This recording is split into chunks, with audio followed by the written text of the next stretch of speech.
My name is Clara Whitmore, and I gave birth to triplets alone during a wildfire. It all started with a promise made in the snow and a brutal betrayal by the man who once said he loved me. Before I share my full story, let me know where you're watching from in the comments. And don't forget to hit like and subscribe, especially if you've ever had to rise after being betrayed by someone you once trusted. The pregnancy test slipped from my numb fingers, clattering against the grimy floor of the gas station bathroom. Outside, Summit Creek's first snowstorm of the season howled, rattling the thin walls. I stared at the two pink lines until they blurred through my tears. 3 years. 3 years since I'd left my Chicago finance job to follow Graham Holloway to this Colorado mountain town. 3 years of secret dinners, stolen weekends, and promises whispered against my neck in our hidden cottage at the edge of his family's vast ranch empire. My hands shook as I drove through the blinding snow to our home, the renovated caretaker's cottage Graham said would be ours forever. He was sprawled on the leather couch, bourbon in hand, watching commodity prices on his laptop. "Graham!" My voice came out strangled. "I'm pregnant!" The glass stopped halfway to his lips. For a moment, I saw panic flash across those green eyes I'd fallen for at that Denver investment conference. Then his face hardened into something I'd never seen before. "That's unfortunate," he said, setting down his drink with deliberate calm. "I'll write you a check for the clinic in Denver." The room tilted. "What? Come on, Clara, you knew what this was." He wouldn't meet my eyes. "My engagement to Savannah Knox will be announced next week. The merger between our families has been in negotiations for months." I sank into the armchair, my legs suddenly unable to hold me. "You said you loved me. Last month, you talked about eloping. Things change." He stood, straightening his flannel shirt, the same one I'd given him last Christmas. "You need to be out by morning. I'll have Miguel pack your things." The casualness of his cruelty stole my breath. 3 years reduced to a property eviction. I stumbled to my feet, dignity the only thing I had left. At the door, I turned back. "This baby is real, Graham, whether you acknowledge it or not." He was already back to his laptop. "Hugh, that's your problem now." I drove through the storm to the only motel in Salida that would take cash, my entire world condensed into the backseat of my Subaru. In the cracked mirror of room 12, I pressed my hand against my still flat stomach. "It's just us now," I whispered. I had no idea how wrong I was. The call came at 7 a.m., while I was still wrapped in the motel's scratchy comforter, trying not to think about the cottage's down pillows. "Clara, it's Janet from HR." My boss's assistant sounded uncomfortable. "I'm sorry, but we're terminating your remote contract effective immediately. There have been concerns raised about professional conduct." "What concerns?" But I already knew. Graham's family owned half the businesses in Colorado. "I'm not at liberty to discuss details. Your final check will be mailed." The line went dead. Within an hour, my company laptop remotely wiped itself. 5 years of building my reputation, gone. I spent the morning calling contacts, but word traveled fast in mountain towns. "Sorry, Clara. Not hiring right now. Wish I could help." By afternoon, I was down to 8 funcionados in savings and a maxed-out credit card. The Riverside Community Clinic was a converted double-wide trailer that smelled like disinfectant and despair. I sat between a teenage mother and an elderly man with a hacking cough, filling out forms for Medicaid I probably wouldn't qualify for. "Ms. Whitmore?" The nurse practitioner, a tired woman named Deb, squinted at the ultrasound screen. "Well, this is interesting." My heart stopped. "Is something wrong?" "No, honey, but you're not having a baby." She turned the monitor toward me. "You're having 3. The room spun. On the screen, 3 tiny hearts beat like hummingbirds. Triplets. The word felt foreign in my mouth. That's not possible. There's no history of multiples in my family. Sometimes life surprises us." Deb printed the ultrasound image. "You'll need specialized care. High-risk pregnancy. Do you have insurance?" I shook my head, still staring at those 3 rhythmic pulses. 3 babies. 3 mouths to feed.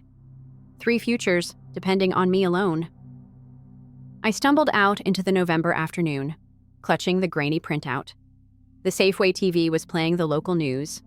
There was Graham, his arm around a blonde woman who looked like she'd been carved from marble. Savannah Knox. "The merger of Holloway Ranch and Knox Water Resources marks a new era for Summit County," Graham said, flashing his politician's smile. We're committed to maximizing resource extraction while maintaining our heritage. The reporter gushed about the fairy tale romance, the wedding planned for spring. I turned away, bile rising in my throat, and nearly collided with Mrs. Patterson from the bank. She looked through me like I was invisible. That's when I understood. I hadn't just been dumped. I'd been erased. The ad was handwritten, tacked to the clinic bulletin board. Caretaker needed, room included, Fern Valley, no questions asked. Fern Valley was 40 minutes into the mountains, down a rutted dirt road that made my Subaru groan. The ranch looked like something from another century. Weathered log buildings, rusted equipment, and fields returning to wilderness. Walter Kinney answered the door in paint-stained overalls, his white beard reaching his chest. He studied me with sharp blue eyes that seemed to catalog everything. My swollen eyes, my trembling hands, my Walmart maternity shirt. You running from something or someone? Both. The honesty surprised me.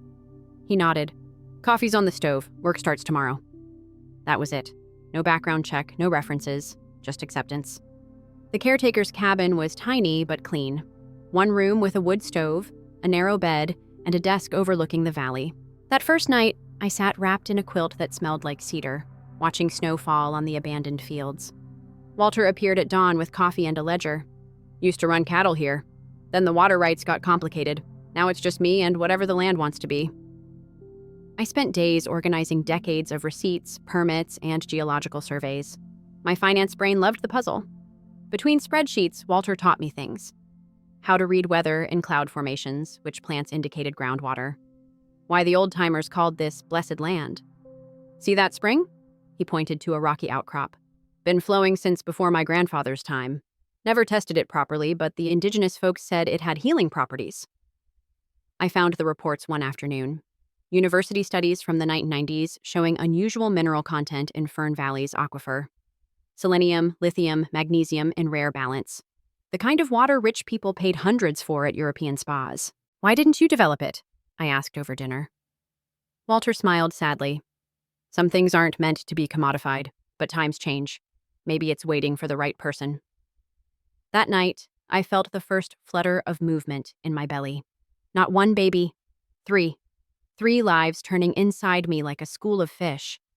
I pressed my palms against the swell and made a decision. We're going to build something, I whispered. Something they can't take away.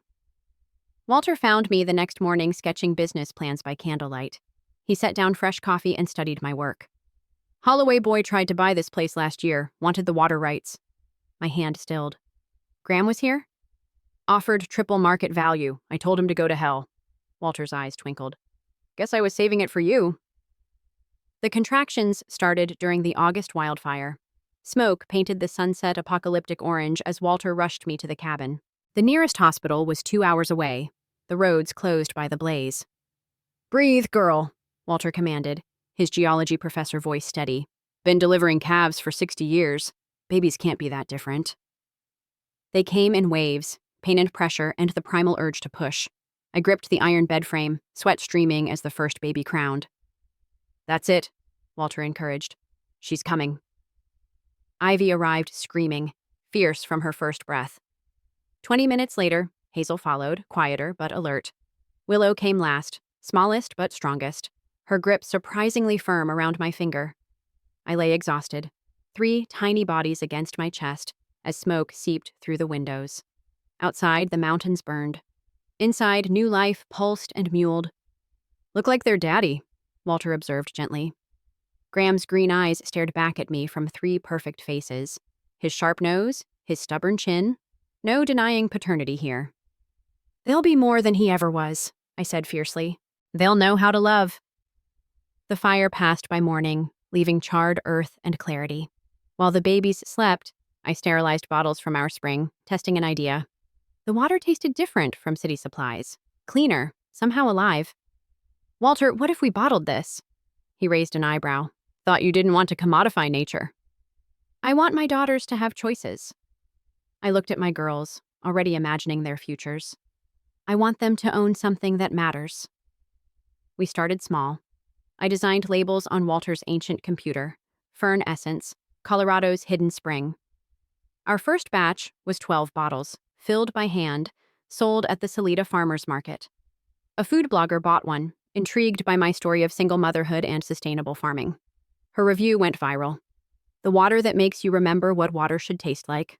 Orders trickled in, then poured. I answered emails while nursing, packed shipments during nap time, built a website while the girls cooed in their bouncy seats. 3 months later, we couldn't keep up with demand. A venture capital firm called, interested in sustainable agriculture investments. They'd seen the blogger's follow-up piece about our aquifer's unique properties. "We could help you scale," the partner said. "Maintain your values while growing the business." I looked at my daughters, sitting up now, babbling their secret triplet language. "We're interested," I said. "But I maintain majority ownership. This is their inheritance." The investor laughed. "I wouldn't expect anything less from someone who gave birth during a wildfire." The Denver Sustainable Agriculture Summit was my first public appearance since Graham destroyed my life. I wore my only suit, altered to fit my post-pregnancy body, and carried myself like I belonged among the venture capitalists and tech entrepreneurs. Fern Essence had a booth between a vertical farming startup and an AI irrigation company. My daughters stayed with Walter, but their picture stood prominent on our display. 3 toothy grins beneath the logo. "Impressive growth metrics," an investor murmured, studying our charts. "From 12 bottles to regional distribution in 18 months. I was explaining our aquifer's geological uniqueness when a familiar voice made me freeze. "Clara?" Savannah Knox, now Savannah Holloway, stood before me, her perfect face marred by something I recognized: fear. Her Chanel suit couldn't hide the slight tremor in her hands or the careful way she moved, like someone accustomed to hiding bruises. "Could we talk?" she asked quietly. "Privately?" We found a corner behind the exhibition hall. Up close, I could see concealer caking her jawline. "I wanted to warn you," she said without preamble. "Graham's planning to file for water rights on Fern Valley. He found out about your success. He's not happy." "Why tell me?" Her laugh was bitter. "Because I know what he does to women who inconvenience him." She touched her stomach, a gesture so fleeting I almost missed it. "I was pregnant when we met, not his. He made me take care of it, said it would complicate the merger." My throat tightened. "Savannah, he controls everything. The money, the connections, even the judges." Tears leaked through her perfect makeup. "But you got out. You built something without him. Maybe there's hope for the rest of us." She pressed a flash drive into my hand. "His emails about destroying your career, recorded conversations with Judge Martinez about custody arrangements he's planning. Use it if you need to." Before I could respond, she was walking away, spine straight, returning to her cage. That night in my hotel room, I studied the files. Graham's casual cruelty laid bare in spreadsheets and audio clips. Plans to claim abandonment, to paint me as an unfit mother, to take my daughters once they were old enough to be useful heirs. I thought of Savannah's hollow eyes, of all the women Graham had probably erased. My daughters deserved better than his legacy of control and conquest. I picked up my phone and called my lawyer. "We need to talk about protective documentation. I want everything ironclad before he knows these children exist." But I was already too late. The Harvest Festival had been Summit Creek's premier event for a century, where ranching families displayed their success and newcomers proved their worth. I hadn't planned to attend until the festival committee specifically invited Fern Essence to showcase local success stories. "You sure about this?" Walter asked, helping load cases of water into the truck. "They need to see us," I said, buckling 3 car seats with practiced efficiency. "All of us." The town square burst with autumn colors and familiar faces. Our booth stood between Holloway Ranch's grand display and Knox Water Resources' technological marvel. I arranged our simple setup: water samples, sustainability reports, photos of the restored valley. Then I lifted my daughters from their stroller. The effect was immediate. Conversation stopped. Eyes widened. Ivy, Hazel, and Willow toddled around the booth in matching sunflower dresses, their Graham green eyes and distinctive Holloway features unmistakable. "Mama, up!" Ivy demanded, and I swept her onto my hip as naturally as breathing. That's when Graham appeared. He stood frozen beside his prize bull display, his face draining of color. Savannah gripped his arm, her knuckles white, but he didn't notice. His eyes locked on 3 little girls who carried his DNA but not his name.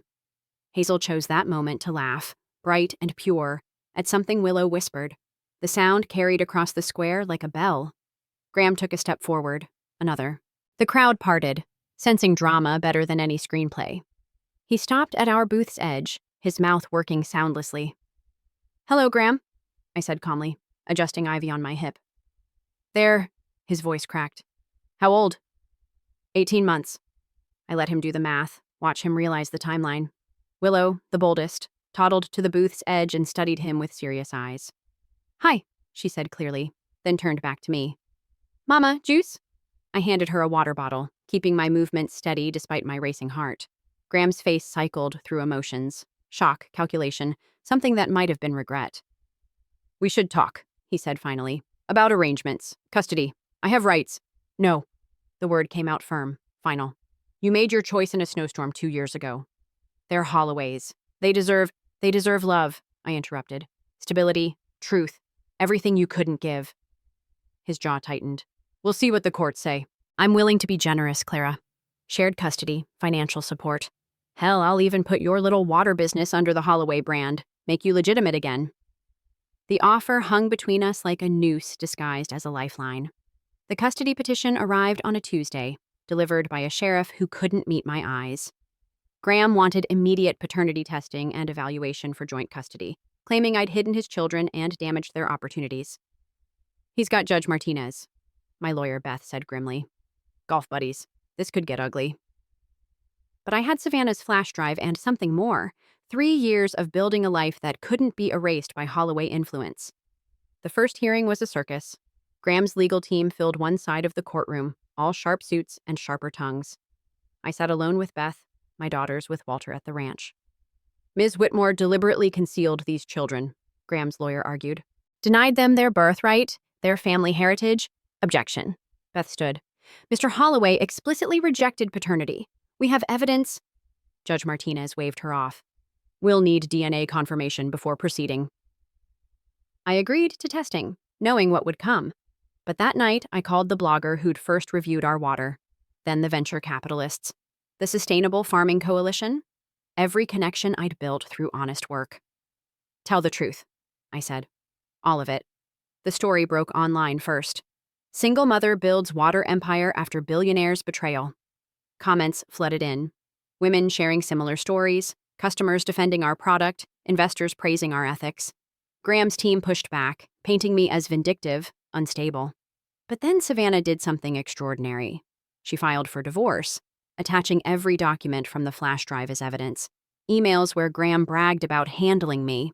Recordings of him discussing bribes to Judge Martinez. Financial records showing systematic abuse of power. The courthouse steps became a media battleground. Graham, cornered by reporters, made a fatal error. "Those children deserve better than some hippie commune in the mountains," he snarled at a camera. "They're Holloways. They should be raised with proper values, not by a woman who couldn't even keep a real job." I watched the clip from Walter's kitchen, my daughters playing at my feet. His contempt for our life, for everything we'd built, was exactly what I needed. Beth presented it all at the next hearing. The dismissive emails, the forced termination, the attempt to buy Fern Valley before he knew about the children. A pattern of control and erasure. "Your Honor," she concluded, "Mr. Holloway didn't want these children. He wanted to erase their mother. Now he wants to own them like he owns everything else. The court must decide. Do children belong with a parent who loves them, or one who sees them as assets?" Even Judge Martinez couldn't ignore the evidence Savannah had provided about his own corruption. The custody verdict came in September. Full custody to me, supervised visits for Graham if the girls chose them when older. He stood when the judge read it. His empire of influence finally meeting something money couldn't buy, a mother's documented love. But victory felt hollow watching him leave the courthouse, diminished and gray. Savannah had fled to California with her divorce settlement. The Holloway-Knox merger collapsed. Graham faced federal investigation for his underground dealings. I focused on what mattered, building something lasting for my daughters. The Walter Kinney Learning Center broke ground that October, funded by Fern Essence profits, a place where rural kids could learn sustainable farming, financial literacy, and most importantly, that their worth wasn't tied to their last name. Walter lived to see the foundation poured, but not the walls rise. He died peacefully in his sleep, leaving me the ranch and a note. "For the girls who'll change the world." I mourned him like the father I'd never had, the grandfather my daughters deserved. The business grew beyond water.